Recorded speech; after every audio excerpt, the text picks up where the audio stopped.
In this video, I try to survive 100 days in a custom desert dimension. There are insanely strong mobs all over the place, as well as new structures, ores, biomes, animals. Everything is new here. And there are pyramid dungeons throughout the world in 3 different difficulties. I had to do the smallest one first, then medium, and then finally the largest pyramid. If I could take down all 3 pyramid dungeons, I could obtain the legendary Pharaoh armor. Will I be able to survive all the way to the end and get the Pharaoh armor? Let's find out. Day 1, I spawned into the custom desert dimension. I immediately spotted this little structure, and on the way over to it, I fall into quicksand and lose half of my HP. This was gonna be a challenge. I went over to the structure, I got a free bed, a torch, and then I broke these pots. I got some string and some other random stuff, and I got these prickly pears, and I ate one, but it didn't really restore very much. My plan was to farm the other pear that I got, so I would save it. I gathered some dried wood, and then using it, I made a pickaxe, an axe, and a sword. I then gathered a bunch of this sandstone and I made a full set of sandstone tools. I gathered more sandstone and then I turned it into bricks, and then I used that to repair the shack that I was in. I went to gather wood to repair the roof, and then I saw this ore in this little pool of water. I went in to grab it, and then I got healed to full HP. This water was like magic, and it healed me to full HP whenever I was in it. That was amazing to have right next to where I was staying. I then repaired the roof with dried slabs. Then I looked at the ore that I mined, and I saw that it was a dense coal. I used this to make torches, and then I added lighting to my base. I then made a dried barrel, put some stuff in it, and then I used the string that I got from the pots to make a slingshot. I then realized that it was getting dark and I did not want to be awake at night, so I slept. The next day I made a shovel and gathered a bunch of these sand piles. I could use this to craft hard sand, which was ammo for my slingshot. So now I had a ranged weapon. Not bad. However, I really needed food. I made a hoe, I tilled some sand, and then I realized that I didn't even need to do that to plant the prickly pear.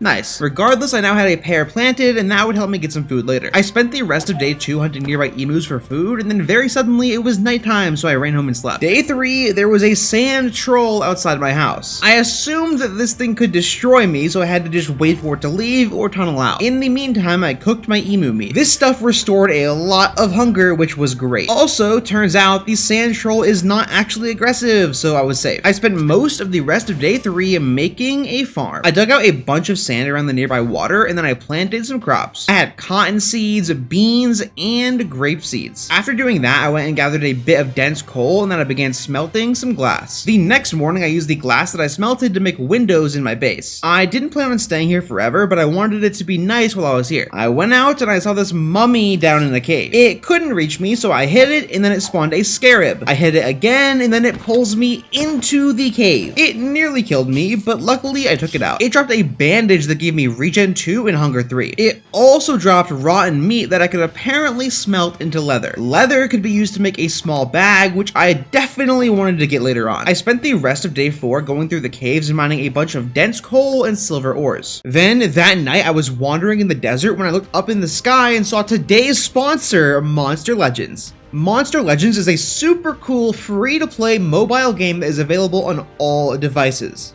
There are over 900 monsters that you can collect with different elements and rarities and build your own monster empire.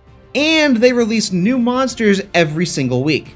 To build up your empire and reach new levels, you have to collect food, gold, and gems. You can also breed monsters of different elements and rarities to get eggs of completely new species of monsters. Hatch your new monsters, feed them to evolve, level them up, and boost their powers with runes, relics, and talents. Create the best team and challenge your friends or other people in battles. You can win trophies, rewards, and reach the top leagues to prove you are the very best. One of the by far coolest parts of this game is the YouTuber Island, where you can get monsters created in collaboration with some of the biggest YouTubers. You can find your favorite YouTubers, check out their monsters, and the awesome skills that they chose for them. Download Monster Legends right now using the link in the description or the QR code on screen, and you will get a free starter pack. 50,000 food, 300,000 gold, 10 gems, and the epic monster, Haori. Pretty cool.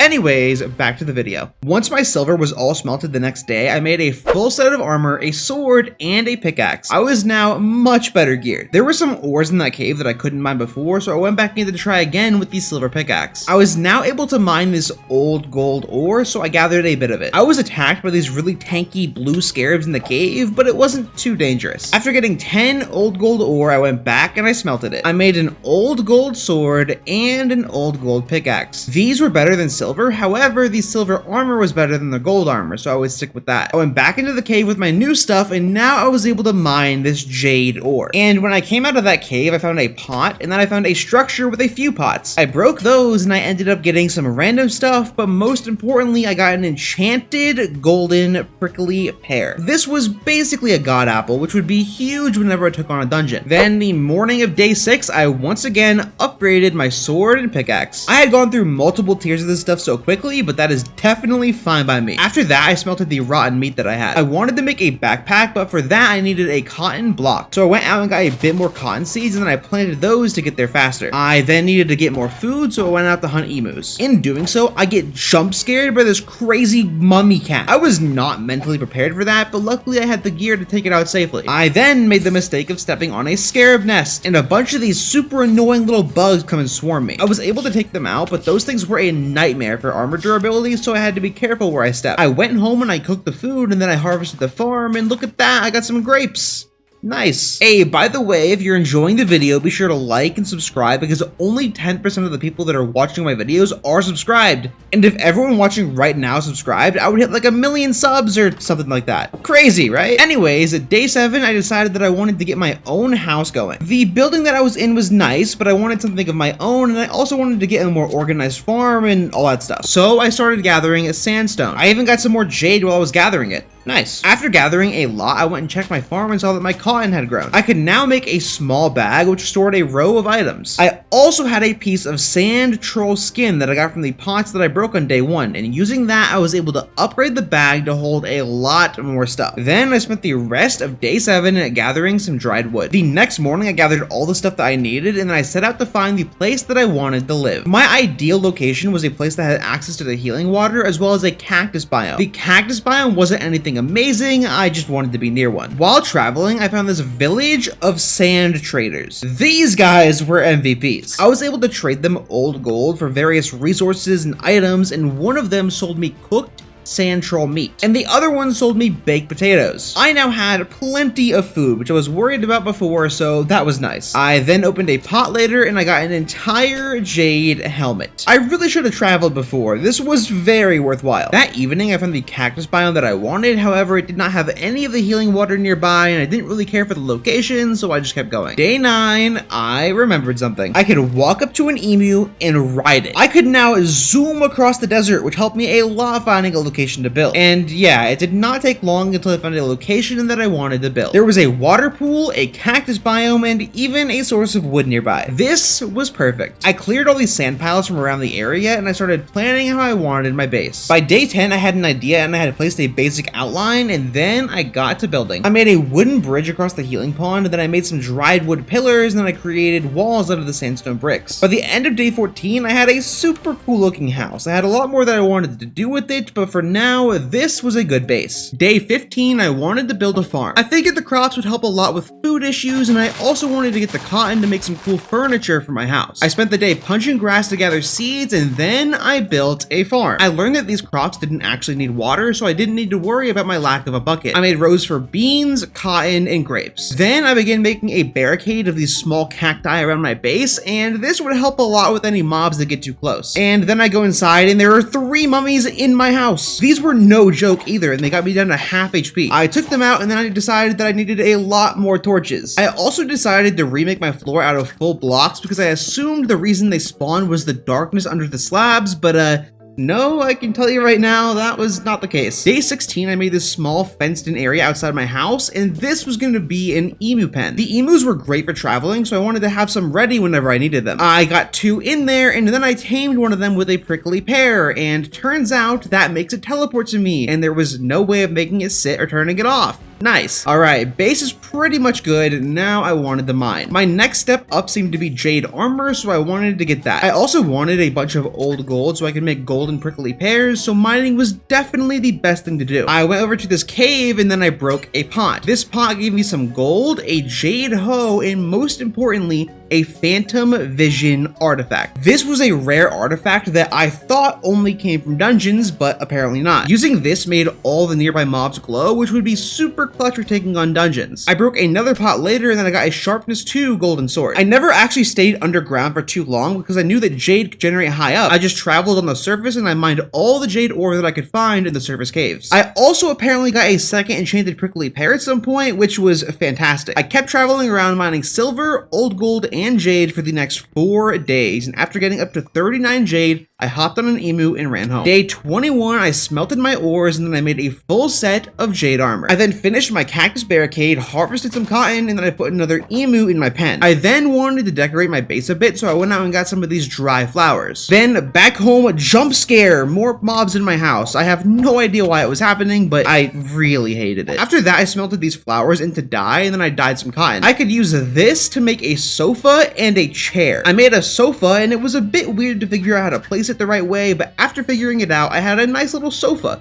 Cool. The next day, I went out to look for more flowers, and then I get jumped by 2 mummies and a cat. Not a fan of these guys. They do a lot of damage very quickly. I got some flowers, I headed home, and then I made some more stuff. I made a few more chairs, and then I made a table and some rags. I placed the chairs, and I put the table in the middle and the rag on top as a tablecloth. I don't get why the chairs were so tall, but don't worry about that. It was a nice little decoration. Then I put a little rug in front of my door to add a little bit more decoration, and this place was looking pretty nice. I spent the rest of the day harvesting these prickly pears, and I could get a lot of these things now from my barricade. The next morning, I made 8 golden prickly pears, and that would be very good so I don't have to waste my enchanted ones. After that, there was this bee. I was shooting it with my slingshot, and then another one somehow blinds me and gives me this crazy poison debuff. Knowing that those things could be around, I definitely wanted to stock up on hardened sand ammo. I ran around that day gathering a bunch of these sand piles, and I had plenty of hardened sand ammo by the end. Day 24, my food supplies were running low. I wanted to find more of those sand traders that I got food from before because they were easily the best way to get more. I hopped on one of my emus and I went to look for some. And then I fell into a hole and almost died. Yeah, I was not getting that emu back. So I dug my way out and I found another one. And then I fell down into another hole. Okay, no more emus. They were too hard to control and I was going to get myself killed. Day 25, I found this structure, and as I go to break a pot in it, a sand troll spawns in right as I swing, and I hit it. I had to run away because there was no way that I could beat one of those, but luckily they lost aggro pretty fast. I went back over to them and they were sand troll villagers, and I was able to trade them silver for some items. I traded most of my silver to them, and most of the items were completely useless to me, and there was no food at all. I did get these stinger spear weapons though, which I figured were a poison weapon, which I definitely wanted to use. Anyways, back to the hunt for sand traders. I ended up falling into this super deep quicksand pit, and I had to eat a golden prickly pear just to be safe. I'd never run into quicksand deeper than 1 block, and that was terrifying. Day 26, I finally found sand traders. Their trades had been changed from when I used them before because they caused glitches and stuff, so now they worked just like those troll villagers. I just right-clicked them with gold and they give me stuff. I traded them all my gold, and in all honesty, not the most worthwhile. They gave me a bunch of these bombs, some emu meat, an ancient talisman, and some grave robber daggers. The daggers were decent, but not really better than a jade sword, and the other stuff was good, but it didn't stack, which just filled my inventory, so not the best. The ancient talisman was really important though. We'll get into that one later. I tested this prickly bomb on a nearby scorpion horde, and it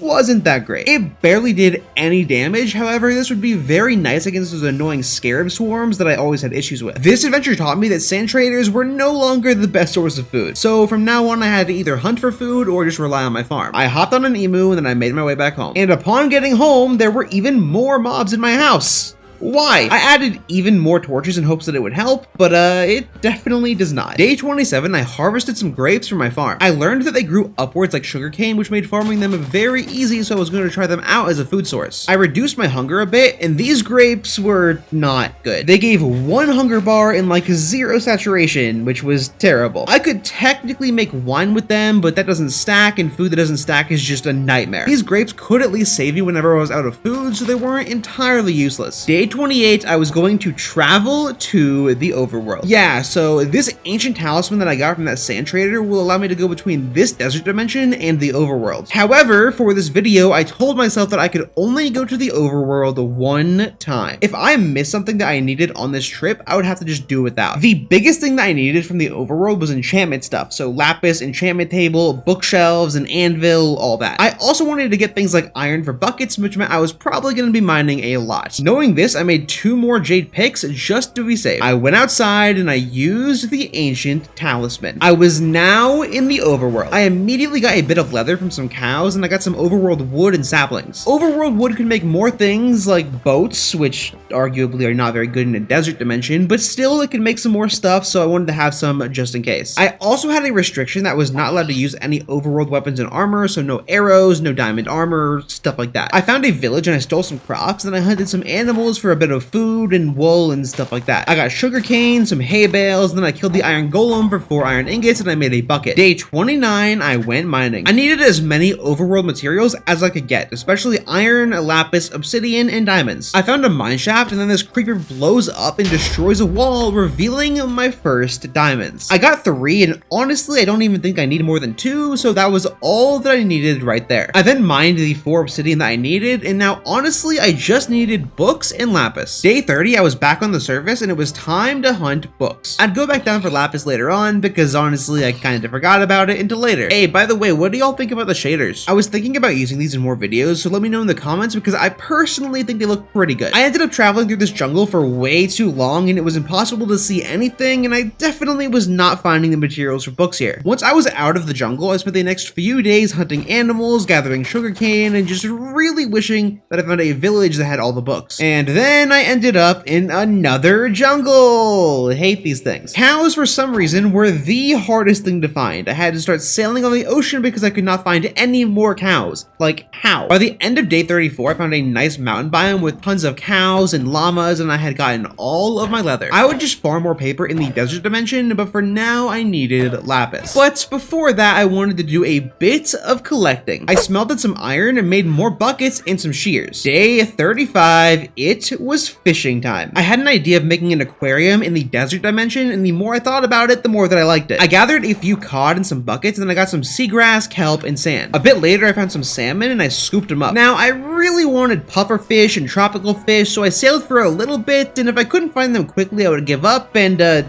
yeah, I didn't find them. Day 36, time to get lapis. I went into a cave and I mined until I had enough lapis. I ended up finding more diamonds too, and I can't really say no to diamonds even if I won't use them. I mined until I had nearly 3 stacks of lapis, and then I used the ancient talisman to go back home. That was all of the overworld that I allowed myself for the 100 days, so hopefully I got enough. The next morning, I hopped on an emu and I headed home. I put all of my overworld stuff in a single barrel, and I had a lot of good stuff. I then made a nice sugarcane farm using some overworld sand and water. I also started cooking the food that I got from the overworld, which would be way better than the desert food for a while. Day 38, it was time to set up my enchantment area. I needed to wait for my sugarcane to grow and my food to cook, so it was a good chance. I made this cool little hut using some dried wood and sandstone bricks, and it was basically a mini version of my house. I of course still needed the bookshelves, but for now it looked pretty nice. Only 1 piece of sugarcane grew during that, so I figured that I'd go ahead and get the aquarium going. An aquarium needs a ton of glass, so I made a jade shovel, and then I ran off away from my house and I got the gathering. After I got what I thought was enough sand, I was about to head home, and then everything breaks and I start suffocating. I had to use some creative methods to get out of that, because turns out a random dungeon generated on top of me despite me sitting there for like 10 minutes digging sand. Dungeons are completely indestructible, so creative was my only way out of that. Call it cheating if you want to, but regardless, that was not meant to happen. Then, as if that wasn't traumatizing enough, I get home and I get jumped by random cats in my house. My house was so well lit too, I have no idea why that was happening. Day 40 was aquarium prep day, so I began clearing an area where my glass was smelting. I didn't have enough overworld sand to make this as big as I wanted, so I settled for a smaller size. I finished the day by adding a layer of dried wood slabs around the sand for the aquarium. The next day, I added a 5-high glass wall and then a layer of wood slabs on top. I now needed to fill this thing with water, and by that night, I had filled the edges with water, and I had no idea how to handle the middle. The next day, I just placed a bunch of blocks trying to fill in the middle with water,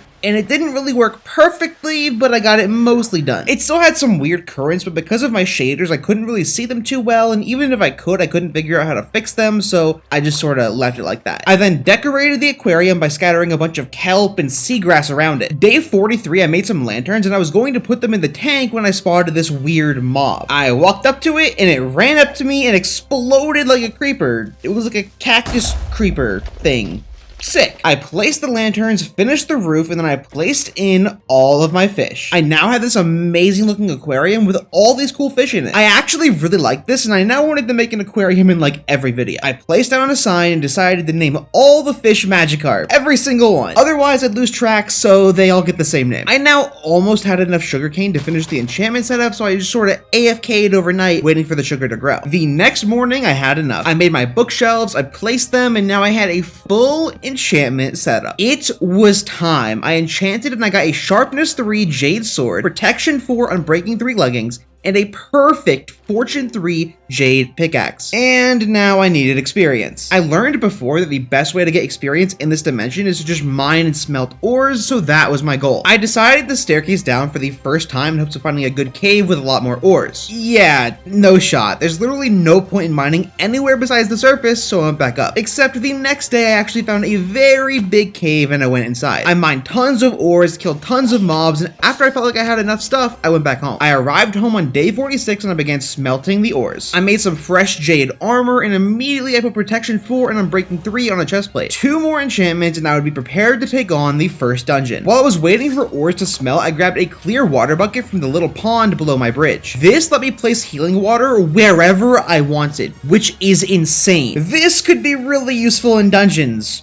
Probably. After some gold was smelted, I took it out and I got to level 30. I enchanted boots with protection 3 and unbreaking 3, and I couldn't get protection 3 or 4 to show up on a helmet, so instead I just settled for protection 2. I made more golden prickly pears, and now I was ready for the first dungeon. Day 47, dungeon time. I had to find the smallest dungeon first, so I hopped on an emu and I got to looking. Of course, it was currently quote-unquote raining as far as the game was concerned, so there were mobs everywhere. Not the best time to be traveling. At the end of the day, I did find 2 tier 2 dungeons, which is cool and all, but they're locked and I had to complete the first dungeon before I could go in them. After a while, I gave up on riding the emu. First of all, the emu kept falling into quicksand, which was really annoying, and second of all, I learned that these dungeons sometimes pop up after I was in the area for a while. So riding an emu was way too fast and I would probably miss the dungeon entirely. Finally, on day 50, I came across the smallest tier of dungeon. This took ages to find, but it was finally here. 2 blue scarabs immediately came from the entrance and I took them out and I broke the spawner. These vases in the dungeon seemed to have loot that wasn't super useful to me, so I wouldn't bother. I went down another floor, more blue scarabs, pretty easy. The next floor had a mummy spawner. I broke it and I tried to fight them off, but I got swarmed. I had to save myself with the healing water, but of course that heals the other mobs too. I had to retreat up the ladder. They were way too dangerous. I was able to pick them off way easier this way and I safely took all 3 of them out. The next floor was more blue scarabs and they were actually pretty dangerous. They did a lot of damage. I was starting to get worried. The floors got harder and harder as I went on and I was not quite sure that I could survive all of it. The next floor was loaded with scarabs and mummies. I tried to pick them off with my slingshot, but I did not have nearly enough hard sand ammo for that. I tried to hit them with my sword from the ladder, but they just kept on spawning. I ended up just eating a golden prickly pear and then I went in to break the spawners. I tried to escape, but they kept knocking me off the ladder and I had to fight them off while just downing prickly pears to survive. And oh, that did not do nice things to my armor durability. I made a backup helmet and leggings to put on immediately if mine broke. The next floor had 2 blue scarab spawners, which I took out mostly safely, and my armor luckily was still in one piece. I replaced my helmet now rather than later because I did not trust it to make it through the next floor. The next floor down was mummies again, and I built a little wall so that they could only come from one angle. This helped me deal with them a little bit easier, and after clearing the room, I broke the vase. This vase gave me an artifact called Phantom of the Sands, and that reminded me of my artifact from before, which would let me see mobs through walls. I used it, and the floor below had both scarabs and mummies again.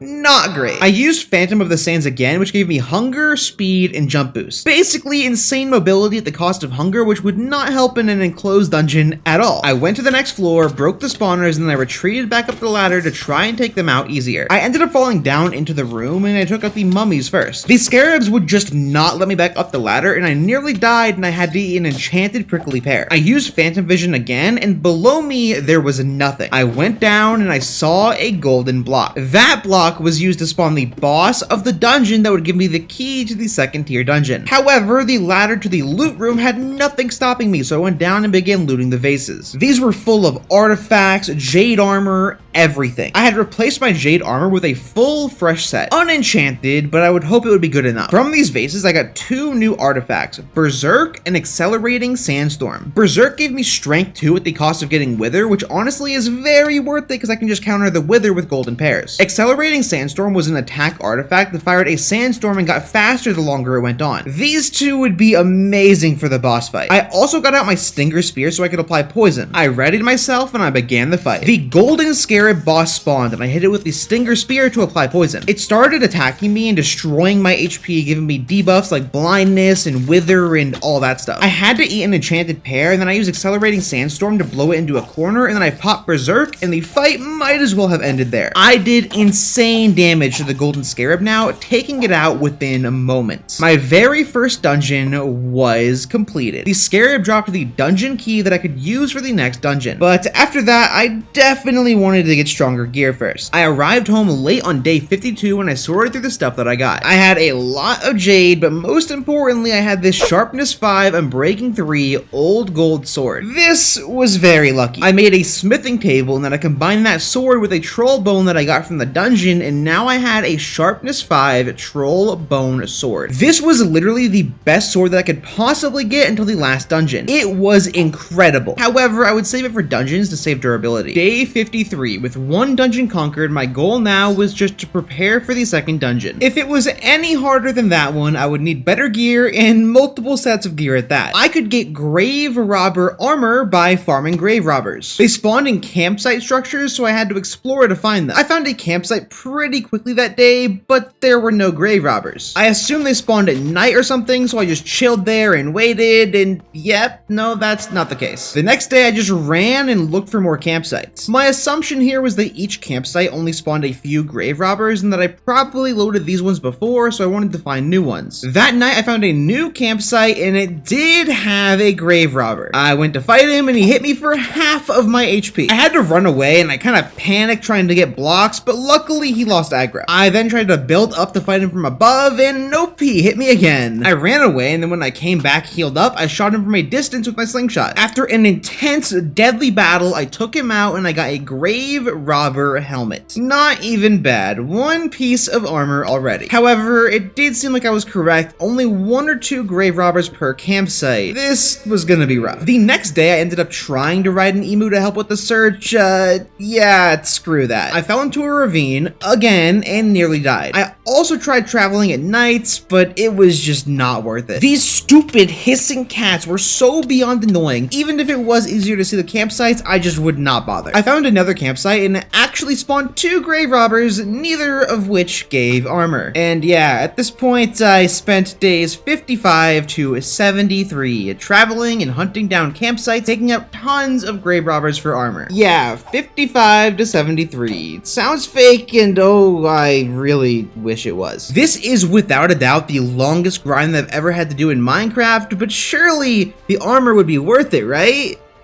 And I did learn how these campsites worked more or less. Every single one spawned 1 grave robber initially, and sometimes after a while it would spawn a second one, but I could never really get more than 2 to spawn. Luckily, the drop rates were decent, otherwise this would have been literally impossible. Also, sometimes the grave robbers would just start spinning and vibing for no reason. Not really sure what caused that, but it was kind of funny. Then finally, after literal hours of grinding, I finally got a full set of full durability grave robber armor. I don't even know what day it was when I got the armor. It was like day 69 or something. I do know that I was about 17,000 blocks out, so now I had to travel back home. And I definitely used an emu for this. It was way too slow otherwise. I finally arrived home near the end of day 73, exhausted from a very long grind. I began cooking some food and storing stuff in my barrels. Day 74, enchantment time. I made some books because I wanted to do everything that I could to get unbreaking on all of my armor. I enchanted a few pieces of grave robber armor and I did get unbreaking 3, but the helmet and leggings got fire protection. Yikes. I luckily had extra pieces of those so I could try again. I spent the rest of that day mining in caves for XP. The next day I began smelting ores and then I enchanted new leggings and got protection 4 unbreaking 3. Chestplate and leggings were good, I just needed boots and a helmet. Later that day I got some perfect boots as well. Day 76 I was back in the caves again mining for more XP. Afterwards I enchanted some helmets and boots and I was able to get protection 3 and unbreaking 3 on separate helmets. I then made an anvil and I combined the two for a very good helmet. And now I had a really good set of grave robber armor. I also decided to enchant a random half broken set with some low tier enchantments as well, just in case the main set breaks. Day 77, I did my final preparations. I sorted my bag, grabbed my artifacts, and I made some golden prickly pears, and then finally I put on my grave robber armor. It looked amazing, and I was definitely ready for the dungeon. I finished that day by making a shield. It does kind of go against my no vanilla equipment rule, but shields were way too important and these dungeons have proven just how dangerous they really are. Then, day 78, I went to find the second dungeon, and I found one almost immediately on a hillside. I towered up, unlocked the door, and I was greeted by a ton of mummies and scarabs. My sword was able to cut through them mostly easily, and my armor held up pretty well. I broke the spawners, looted the vases, and I got a new artifact, Stunning Visions. I went to the next floor and I used it, and it revealed all mobs in the area and left them stunned and unable to move. I began attacking them, and then the stun wore off. Hundreds of scarabs all swarming me at once, and I had to back off into a corner and use the healing water, which of course heals them as well. I just had to book it into the next room where I got pinned in the corner again with my water by these living armor sets. I blocked myself off, but of course I was getting hit through walls and there was just nothing that I could do. I had to retreat. I was in a terrible spot. My armor was nearly broken already on the second room of the dungeon. I just could not do it. Also, yeah, that armor that I spent nearly 20 days in-game grinding for, trash. That was annoying. Day 79, I had to rethink my approach to the dungeon. I needed better armor, and the only armor in the game that's better than the armor I have right now is sand troll armor. I saw a sand troll near my house, and I very carefully took it out. I got 3 troll skin from that. I only needed 4 pieces for an armor set, so this should be a good strategy. I also needed old gold armor to make the set, so I went underground to mine some gold. That night, I dug back up and I took out another sand troll for the rest of the skin. I began smelting my gold on day 80. I also needed experience to enchant the stuff once I got it, so I went mining for jade and other stuff. The next day, I had level 30 and I enchanted an old gold helmet. It got protection 3 and I could combine it with the unbreaking 3 and mending one that I got earlier to at least have one piece of armor that wouldn't break. Then that helmet gave me the idea to hunt down the vases around the world. I hadn't cared too much about them before because they didn't give very good loot, but the enchanted gold armor could have mending, which was necessary for these dungeons. I ran around looting vases from different structures, and by the end of that day, I had unbreaking 3 mending boots. This was definitely the strat. However, believe it or not, mending is not very common. From days 82 to 88, I just traveled around and broke any vases that I could find. And by the time that I got home on day 88, I had a full set of unbreaking 3 mending old gold armor, and some other good enchantments on other stuff as well. Days 89 to 92 were spent working on the absolute strongest set of mending gear possible. It was a lot of XP grinding, combining the pieces in the anvil, and of course converting the gear into troll skin and troll bone using the smithing table. Now I had an insanely strong troll bone sword with fire aspect, full mending, protection, unbreaking troll skin armor, and even some good troll bone tools because why not? And to top it off, I upgraded my bag with some troll skin to get even more space. I then went to hunt emus for meat, and for some reason fire aspect didn't cook it, so I had to just go manually cook it later. Most of day 93 was spent hunting food and then cooking it back home. Once that was done, I wasted no time and I headed headed for the dungeon. I had 2 more dungeons to do and barely any time left to do them. This was gonna be close. And to make matters worse, I couldn't actually find the dungeon that I was at before, nor could I find any other tier 2 dungeons. However, day 94, I found 2 tier 2 dungeons right near each other. I picked the one on the ground, I unlocked the door, and I went inside. I broke all the spawners and I cleared all the enemies on the first floor with ease, and I took damage, but not too much. And my armor took no damage. Let's go. The next floor down was not so safe. I tried to book it for the spawners, but I ended up getting melted by this living armor, and I had to use stunning vision to safely heal. After having to heal a few times, I managed to clear that floor too. I got a blessing of the Sands artifact in that floor that gave me regen 5, and that would be huge for surviving this place. Down the next ladder was just a stupid amount of mobs. There were tons of living armor sets and mummies and scarabs, and then mummies spawned even more scarabs whenever I hit them. It was just dumb. I ended up using stunning vision to run through the floor and clear all the spawners, then I went back to camp the ladder until all the mobs were dead. Then on that floor I got a artifact called Rage of the Sands that does an AoE of damage and lights all the mobs nearby on fire. This gives me an idea, and I used stunning vision to stun the entire next floor, and then I broke the spawners, and then I used Rage of the Sands to kill all the tiny scarabs. And then I realized my mistake. The fire from my artifact made the mummies spawn tons of scarabs every time they took damage. I was on a floor with at least 5,000 scarabs all over the place. I had 1 FPS and it was horrific to try and fight through them. I literally gave up on fighting the mobs. It was just impossible. Instead, I used stunning vision every time it was off cooldown, and I just booked it all the way down, ignoring every mob and every spawner and everything, until I finally reached the boss room. I broke the block and I activated Berserk, and I completely decimated the Jade Golem boss. It was not even a fair fight. It didn't even last 10 seconds and it was just over. I got my gold dungeon key, and then I looted the dungeon's treasure room. All I really wanted was more stunning visions and Blessing of the Sand, because they could help me a lot going through the 3rd dungeon. However, unfortunately, getting out of this dungeon was not possible. I ended up losing my water because I literally could not see where it was through all the mobs, and I could not get up or down the ladder because there was too much stuff in the way in both directions. And yeah, I paused my game to try and think of a way to save myself, but no, I died on day like 97. However, I am not going to let the video end without seeing the 3rd dungeon and boss. I found a tier 3 dungeon, I unlocked the door, and I went inside. The first floor was just a nightmare, massive with tons of the most annoying mobs possible. I went down and I just walked through the dungeon in creative mode. Then I went into spectator and I looked at it from the outside. This place was a massive maze of rooms with tons of spawners, and if I couldn't even get through the 2nd dungeon, there was no chance that I would get through this. I went back into survival mode in the boss room, ready for my last fight. I did have some spawned in gear, of course, and also ignore the poison debuff. It was bugged and it wasn't real. I broke the block and the Mummy Pharaoh boss spawned. I was able to keep it at a distance, and after a bit it blinded me and poisoned me and stuff, but it was definitely not a threat whatsoever. The real threat was the dungeon, which, as I've mentioned before, there's no way that I would have been. The Pharaoh did, however, end up dying to a spike trap and deleting half the drops that it had, which was really lame, but luckily I can cheat and spawn it in, haha.